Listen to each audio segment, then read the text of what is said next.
ইসলামী আইন আমরা কেন চাই বা কেন জরুরি মনে করি? অনেক অপরাধের ক্ষেত্রে দেখা যায় সেকুলার আইন আর ইসলামী আইনের অবস্থান একই। সেকুলার আইন যেমন ওই অপরাধটাকে অপরাধ মনে করছে, সেকুলার আইন যেমন সেটার জন্য মৃত্যুদণ্ড সাব্যস্ত করছে, ইসলামী আইনও তাই। ইসলামী আইনও সেটাকে একইভাবে অপরাধ মনে করছে, একইভাবে মৃত্যুদণ্ড সাব্যস্ত করছে। যেমন হত্যার ক্ষেত্রে, ধর্ষণের ক্ষেত্রে প্রমাণ হওয়া সাপেক্ষে সেকুলার আইনও মৃত্যুদণ্ড দেয়, ইসলামী আইনও কিন্তু মৃত্যুদণ্ডই দেয়। তাহলে আমরা কেন বলি যে এই ক্ষেত্রেও আমাদের ইসলামী আইন লাগবে? কারণ হলো, মুসলমান হিসাবে ইসলামী আইন অনুসরণ করা, ইসলাম অনুযায়ী, কোরআনের বিধান অনুযায়ী নিজেদের রাষ্ট্র পরিচালনা করা, এটা আমাদের উপর ফরজ।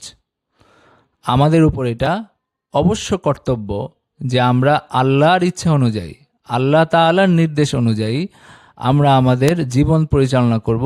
আমাদের জীবনের সব ক্ষেত্রে, এমনকি রাষ্ট্রীয় ক্ষেত্রেও আল্লাহর বিধান অনুযায়ী পরিচালিত হবে। যদি একজন মানুষকে কেসাস হিসাবে হত্যা করা হয়, হত্যাকাণ্ডের বদলায় তাকে যদি মৃত্যুদণ্ড দেওয়া হয়, এটা যদি আমরা ইসলামকে উৎস ধরে, কোরআনকে উৎস ধরে যদি মৃত্যুদণ্ড দিই, তাহলে আমরা মৃত্যুদণ্ড দেওয়ার পাশাপাশি আমরা কিন্তু আল্লাহ তাআলার নির্দেশ পালন করছি। আল্লাহ তাআলা আমাদেরকে মৃত্যুদণ্ড দিতে বলেছেন বলে করছি, তার মানে এটা একই সাথে আল্লাহর বিধান মানা হচ্ছে, একই সাথে আল্লাহ তাআলার ইবাদত হচ্ছে। একই কাজ আমরা সেকুলার আইন অনুসরণ করে যখন করছি, তখন এটা আমাদের নিজের ইচ্ছার অনুসরণ হচ্ছে, আমাদের দেশীয় আইন সেকুলার আইনের অনুসরণ হচ্ছে।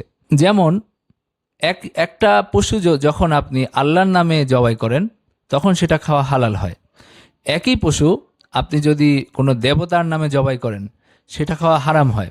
যদিও সেটা হালাল পশু, সেটা রক্ত, মাংস সব কিছু একই আছে, এরপরও যখন এটা আল্লাহর নামে জবাই করা হয় তখন সেটা হালাল হয়, সেটা খাওয়া জায়েজ হয়। আর কোরবানির ঈদের দিন যদি হয়, তাহলে সেই পশু জবাই করার কারণে আমাদের সওয়াব হয় আল্লাহ তাআলার বিধান মানার কারণে।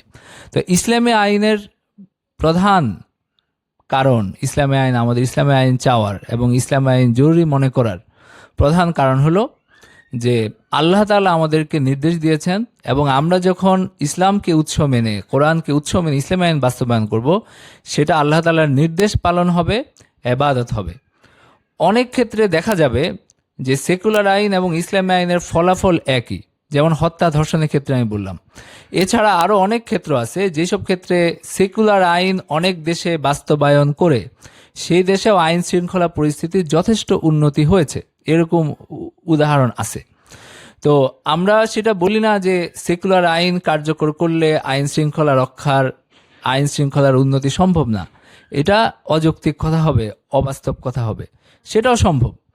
কিন্তু এরপরেও আমরা কেন ইসলাম আইনের কথা বলি? আমি ওই যে বললাম যে আল্লাহ তাআলার আনুগত্যের জন্য বলি এবং ইসলাম পালন করার জন্য বলি। এটা বান্দা হিসাবে, আল্লাহর বান্দা হিসাবে এটা আমাদের কর্তব্য। গতকালকের একটা লেখায় আমি এটার বিরোধিতা করেছি যে আপনারা সব জায়গায় যেন না বলেন যে ইসলামী আইন হলে আর ধর্ষণ হবে না, হত্যা হবে না, সব কিছু সমাধান হয়ে যাবে। এই এই এই কথাগুলো যেন আপনারা না বলেন। তো বললে সমস্যা কি? অনেকে বলেছেন যে এটা বললে সমস্যা কি? যদি এটা বাস্তব নাও হয়, আমরা যদি বললে সমস্যা কি?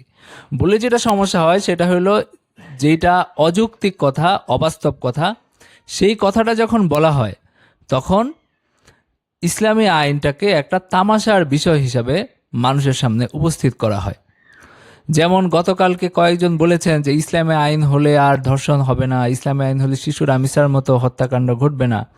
আমি দেখলাম সেখানে হাজার হাজার কমেন্টে মানুষ বলছে যে তাহলে মাদ্রাসা এরকম অপকর্ম কেন হয়, হুজুরা অপকর্ম কেন করে, মসজিদের ইমামরা, মুয়াজ্জিনরা, মাদ্রাসা শিক্ষকরা কেন অপকর্মে জড়িত হয়। এবং তারা বলছেন ইউরোপের কোন কোন দেশে অপরাধের জিরো মাত্রা, মানে হলো একদম 0% অপরাধের হার, সেখানে তো ইসলামী আইন নাই। তাহলে এই যে এই কথাগুলো কিন্তু যৌক্তিক। তো আপনি এই কথাগুলো বলার, এই কথাগুলোর যে আপনার হলো লক্ষ্যবস্তুতে পরিণত করছেন ইসলামকে, ইসলামী আইনকে, আল্লাহর আইনকে, এবং এগুলোকে অসম্মানের ক্ষেত্র প্রস্তুত করছেন, এটা কিন্তু আপনি করছেন। অযৌক্তিকভাবে ইসলামকে উপস্থাপন করার মাধ্যমে, অবাস্তব কথাবার্তা বলার মাধ্যমে আপনি আল্লাহর আইনকে প্রশ্নের মুখে ফেলছেন, আপনি ইসলামকে আপনি প্রশ্নবিদ্ধ করার সুযোগ তৈরি করছেন, ইসলাম নিয়ে হাসি তামাশা করার সুযোগ তৈরি করছেন। সুতরাং আমরা যেন সব ক্ষেত্রে খালি ভালো কথা না, বরং যৌক্তিক কথা বলি, যেটা বাস্তব কথা সেটা বলি। ইসলাম নিয়ে কথা বলার সময় বিশেষভাবে আলেমদের মনে রাখা উচিত যে আমি যেন আল্লাহ তাআলা যেটা বলেছেন সেটা বলি। আল্লাহ তাআলা কোথাও বলেন নাই যে ইসলামী আইন বাস্তবায়ন করলে আপনার অপরাধের মাত্রা 0 হয়ে যাবে, দুনিয়া জান্নাত হয়ে যাবে, এটা কোথাও নাই, হাদিসে কোথাও নাই। এবং পুরা ইসলামী শাসন আমল যখন ছিল, যখন ইসলামী আইন ছিল, প্রায় 1500 বছর ধরেই তো ছিল। তখন কি অপরাধ এখনকার সময় অনেক ক্ষেত্রে অনেক জায়গায় আরো বেশি ছিল? ইসলামের আইনের যে নীতিবোধ, যে ন্যায় নীতির যে মানদণ্ড, সেখানে কোনো ভুল নাই, কারণ এটা আল্লাহ তাআলা নির্ধারণ করা। কিন্তু মানুষ যখন কার্যকর করে তখন সেখানে ভুল হয়। এটা অস্বীকার করার কিছু নেই, এটা অবাস্তব মনে করার কিছু নাই, এটা হয়ে আসছে। এটা বহু, আপনারা যদি ইতিহাস পড়েন, আপনারা মধ্যপ্রাচ্য দেখেন আর ভারতে দেখেন আর বাংলায় দেখেন, যখন ইসলামী আইন ছিল অনেক ভুল ত্রুটি হয়েছে, অনেক অন্যায় অবিচার হয়েছে, ইসলামী আইন থাকার পরেও হয়েছে। তো এই কথাগুলো আপনারা যদি স্বীকার না করে অবাস্তবভাবে, অযৌক্তিকভাবে আপনারা সব জায়গায় শুধু ইসলামী আইনের কথা বলেন, একটা শিশু হত্যাকাণ্ডের শিকার হয়েছে, তাকে নির্মমভাবে ধর্ষণ করেছে, আপনি বলছেন যে ইসলামী আইন হলে এটা হতো না, ইসলামী আইনই একমাত্র মানে সমাধান। তো তখন মানুষ এটা নিয়ে হাস্যরস করছে। তো আপনি ইসলামকে তামাশার বিষয় বানালেন, আপনি বানালেন আপনার অযৌক্তিক উপস্থাপনের মাধ্যমে। এই ধরনের উপস্থাপনের প্রবণতা থেকে আমাদেরকে সরে আসা উচিত।